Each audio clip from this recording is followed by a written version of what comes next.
Welcome back to Coffee and Conversation. And today I do have coffee. I have the little fake black cat on the cup, and the actual real black cat is sunning himself in a window. Now, yesterday he surprised me. He was sleeping in the room with me, but he surprised me by making an appearance just as I was finishing up the video. I suspect that was his way of reminding me that I had been talking for too long, and none of that conversation was directed at a cat, but still, he may yet make an appearance. Oh, and by the way, yeah, here, I can hear it. This is the box of too many cat collars. Oh, and it's still full.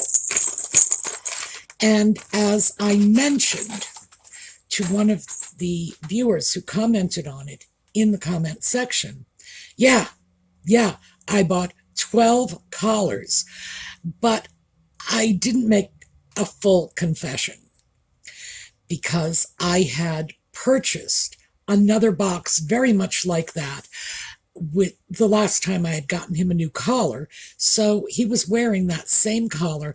There is a box just like this with 8 or 10 collars in it somewhere. I just can't remember where I put it.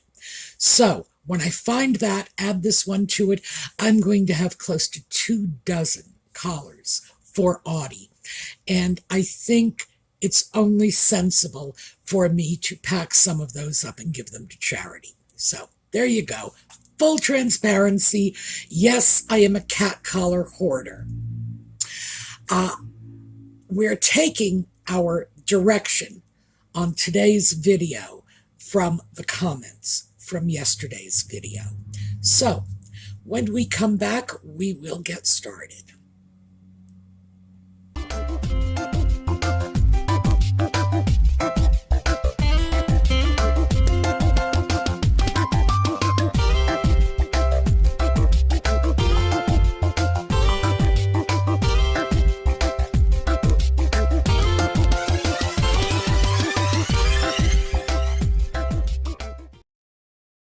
As I mentioned prior to the intro, the subject of this video is taken directly from the comments, and I think we really need to get into the trauma that we experienced emotionally in 2020 and in the wake of 2020.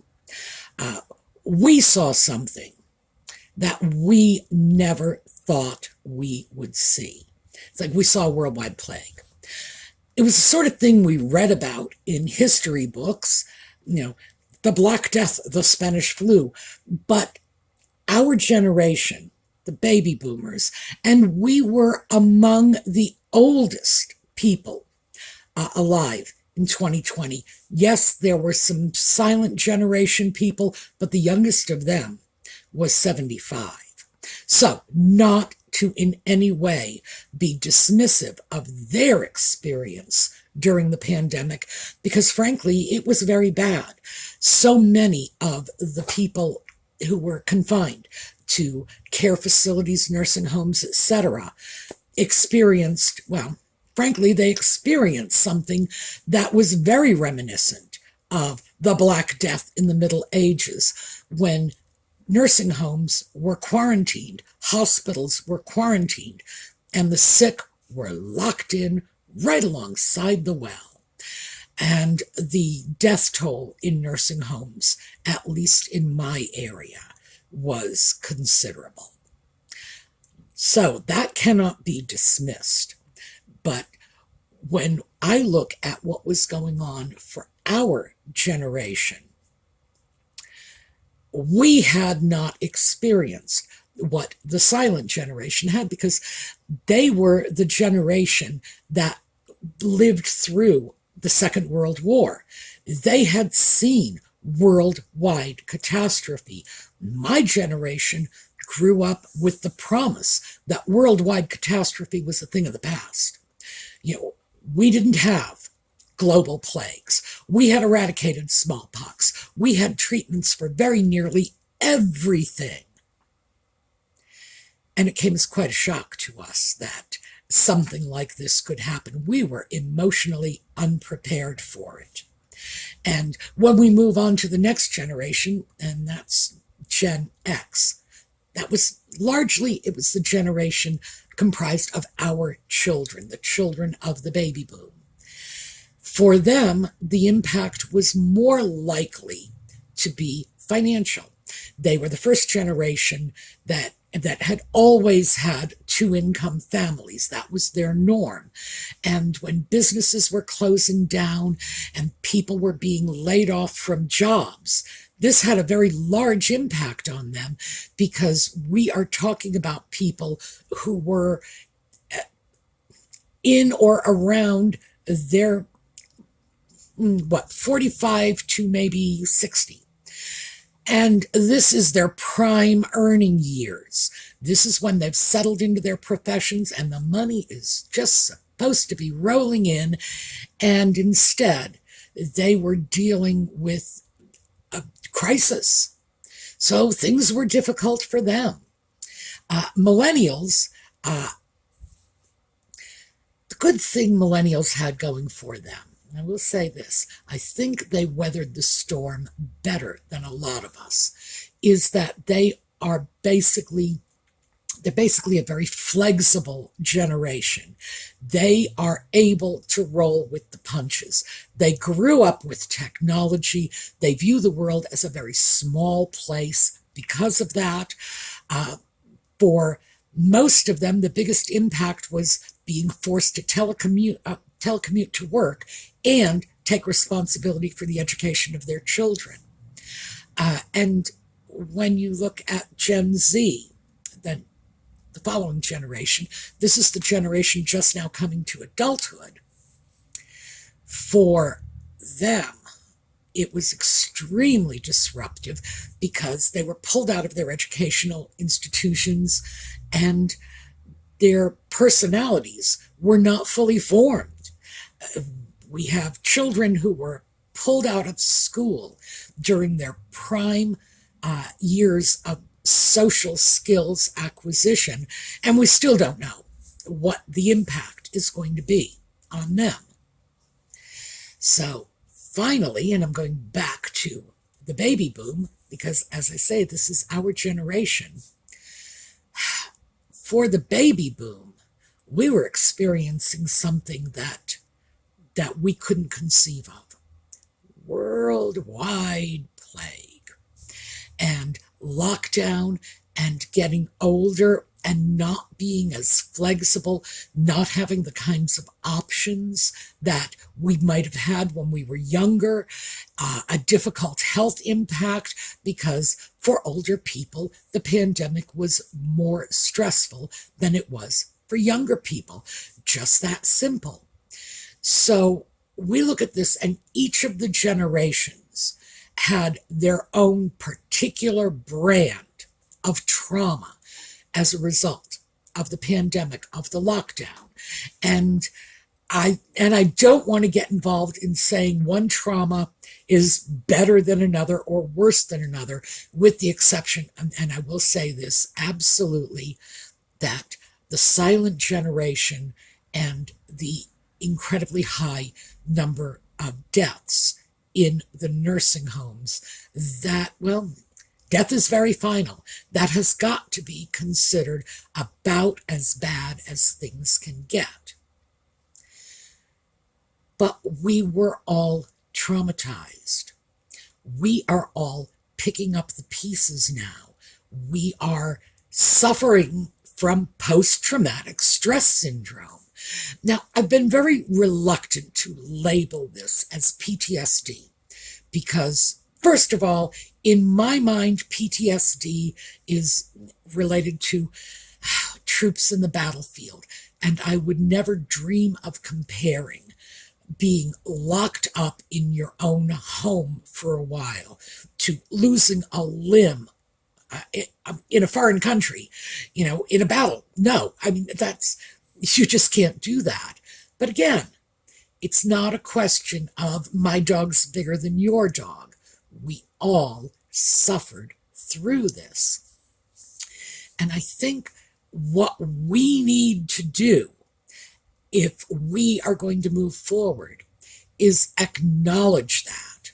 Look at the trauma. Because remember, in addition to the global trauma of the pandemic and the lockdown, and, in very personal ways, losing friends and family, being concerned about our financial stability, whatever our issues were, we all had our own unique issues going into the game. So whatever was happening in 2020 was certainly not going to enhance whatever might have been going wrong in our lives. Let's just put it that way so we can be polite. And that probably explains why some of us were able to walk away a little more intact than others. On the other hand, I have to say this, I'm not sure any of us truly walked away unscathed by 2020. I think it impacted all of us, probably in different ways, but we certainly were impacted. So I think when we start to look at where our lives are at this point, and we look at, for example, one of the things that came up in the comments was so many of us are inclined to be a little on the hoardy side because we lived through 2020 and no toilet paper. Oh, in my area, it was bottled iced tea. No idea why. No clue. South Central Pennsylvania, crisis hits, everybody's buying iced tea by the gallon. Go figure. Many of us looked at that period and remembered stories that our parents or grandparents told us about living through the Great Depression, living through the shortages in the Second World War. And I will say that for us in the United States, the war privation was practically a joke compared to what our friends in the UK suffered, because they were bombed. There's no two ways around it. Their situation was a lot more severe, and they had post-war shortages that lasted a lot longer. So, yeah, we're hearkening back to those days. It's like, oh my gosh, I'm living my grandmother's life. I have no idea how I am going to wipe my butt because there's no toilet paper.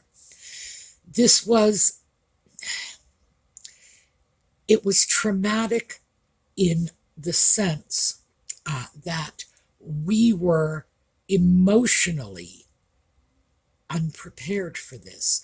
It was not part of our reality, as well as dealing with the actual trauma of getting sick, of seeing friends and family get sick, of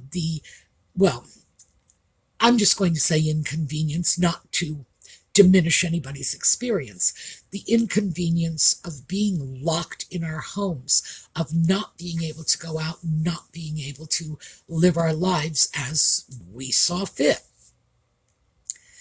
But I don't think we can underestimate the impact of spending our lives, 40, 50, 60 years saying, well, this can't happen to us. This is not medieval France. Well, that was kind of a rude awakening for a lot of us. And I think that definitely exacerbated the trauma, that we were not ready for it.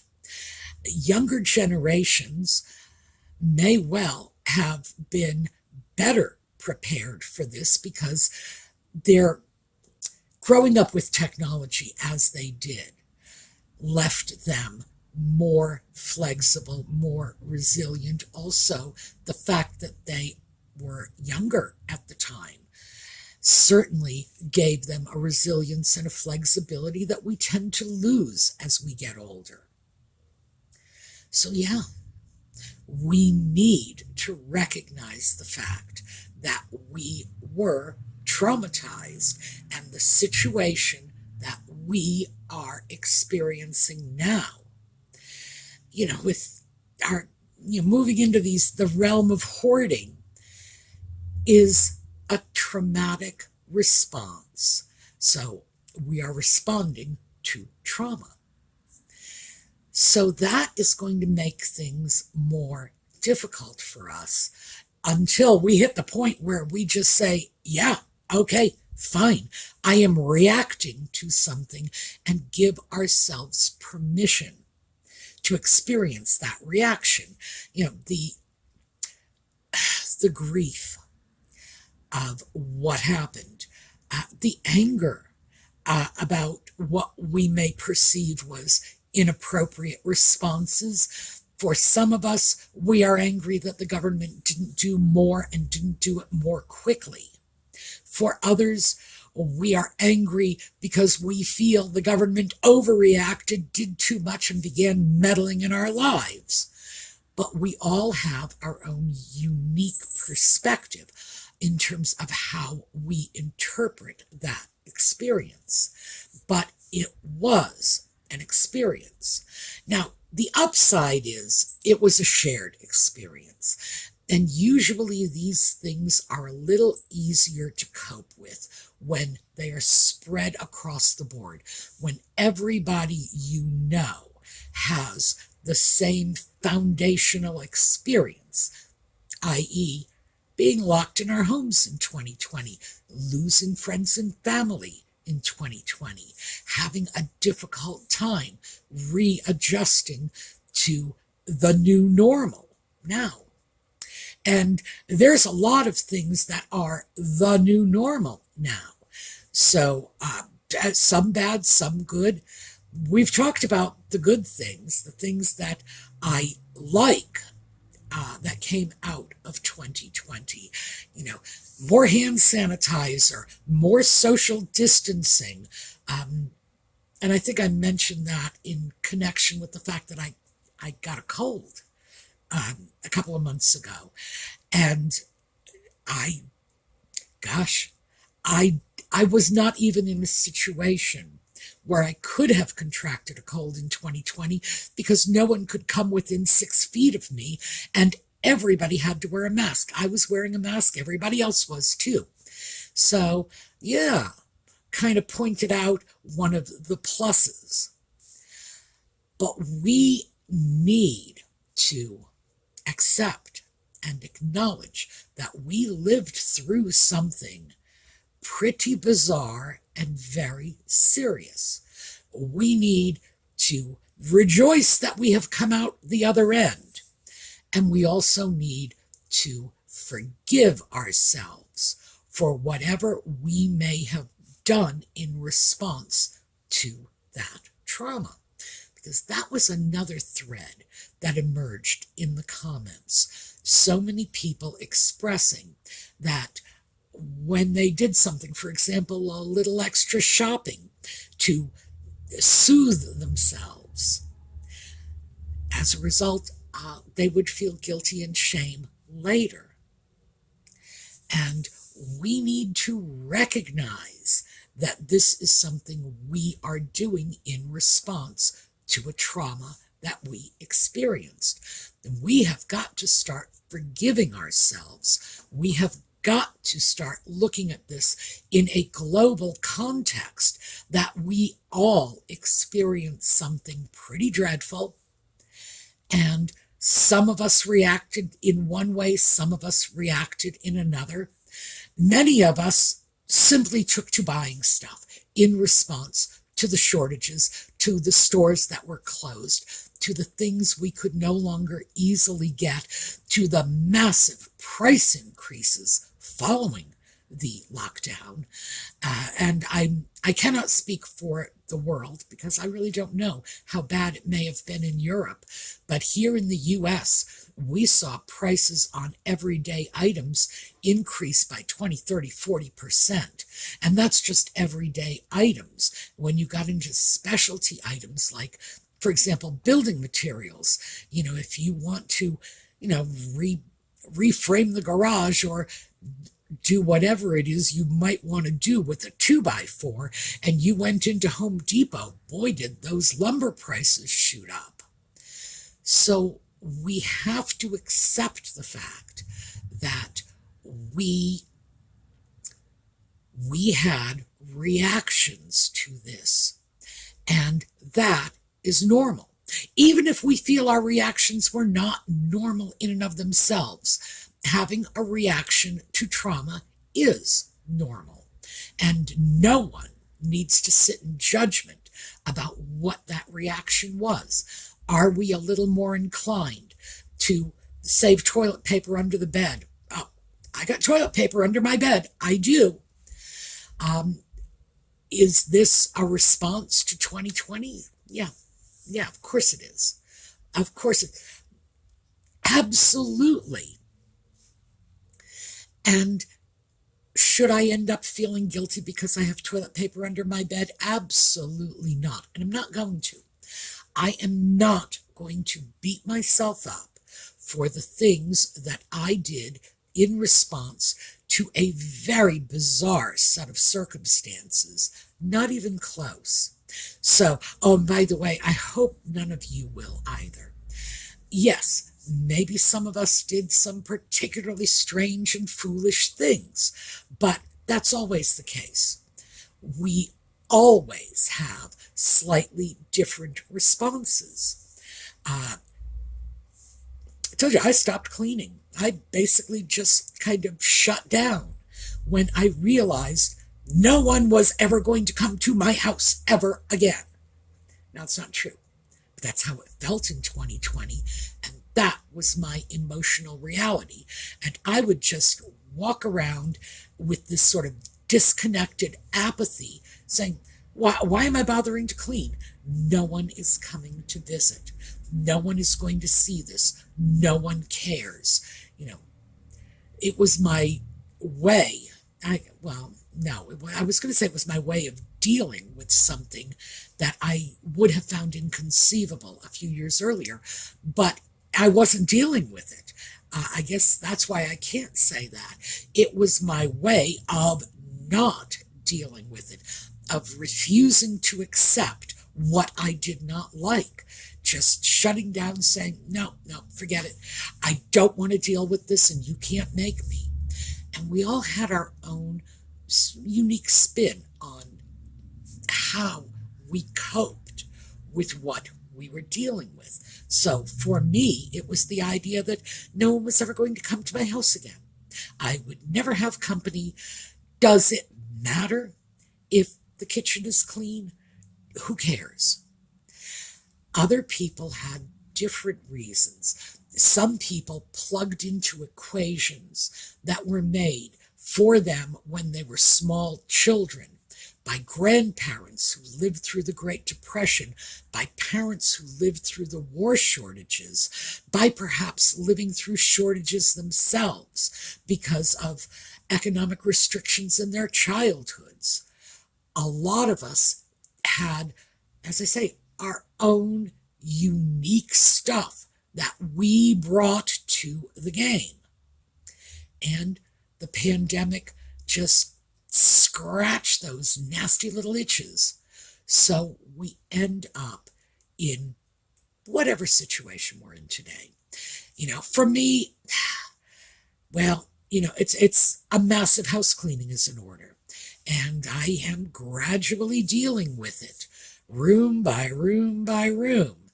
And then on top of that, and then again, this is just me, because I don't do like superficial tidying up very well. If I start cleaning the dresser, I'm not satisfied with just dusting off the top. Nope, got to pull out all the drawers, dig out all the clothes. I've got to go through everything. Boy, this needs to be sewn, so that has to go over here, and I have to sew that before I put it back in the drawer. I am very easily distracted when I clean by my insane need to clean everything to perfection. You're starting to see why I am just so in love with David Beckham's closet. You must be starting to see that now. It's like just that is like the instantiation of my insanity. When I look at that, I think I aspire to this. It's all quite organised. Jackets, jean shirts, and then it goes from jumpers, cardies to t-shirts, underwear, socks, kind of colour coordinated, and then obviously I put them at an angle just so I can see what's under them. The fact is that we all have different stuff that we have to address, that we have to cope with. But the number one thing that I think we can all benefit from is recognizing that we were traumatized. We are living a PTSD life right now. And we need to give ourselves permission to be in that space. And it's like, this is where we are. Now, I'm not saying it's okay where we are, but we are not to blame for what happened, so we need to get rid of the guilt. We didn't do this. We didn't do anything wrong. That's not what happened. We responded to unusual circumstances. And yes, some of us responded in unusual ways. My method of responding, although I don't think it was unusual compared to the way other people responded, was definitely very unusual to the way I responded to other traumatic experiences in my life. This is the first time I just said, well, I don't want to clean. We need to get rid of the guilt. We need to get rid of the shame. We need to accept the fact that where we are, the struggles that we are having moving forward are the product of worldwide trauma. We were all in this together. We all had our own particular unique experiences. And let me just throw something out to one of our viewers. Lex, I would love it if you would comment on how you feel as a Generation X, or Generation Z person. Sorry, Generation X. Boy, I just handed you 20 years, didn't I? As a Generation Z person, how did you make out in this? Now, remember, Lex, and she's from Sweet History Tea, Lex is not yet 21.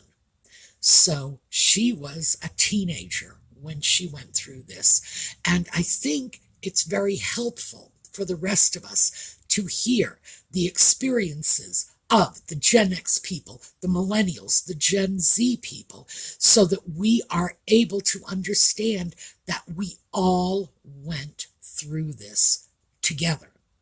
And even if our generation had some peculiar ways of sorting things out, it was a shared experience. And sometimes just knowing that someone else was in the trenches with you is really very helpful. So the takeaway from this is, let's start forgiving ourselves. Let's start acknowledging that something awful happened. Let's congratulate ourselves for surviving. And let's forgive ourselves for maybe not reacting to it in what we might have considered to be the optimal way before that particular trauma actually hit. So, yeah, I think it's time we let ourselves off the hook, because if we don't do that, it's going to be nearly impossible for us to move forward. All right, I am definitely looking forward to your comments on this, and we are going to take a look at a slideshow, and I will see you this evening for Just Chatting, for those of you who join us for that, and for those of you who are just with Coffee and Conversation, which, by the way, is okay. I mean, these are two different topics, so I'm fine with the fact that some people plug in for one, some people plug in for the other. But for the Just Coffee and Conversation folks, I will see you all next weekend. Meanwhile, have a terrific day.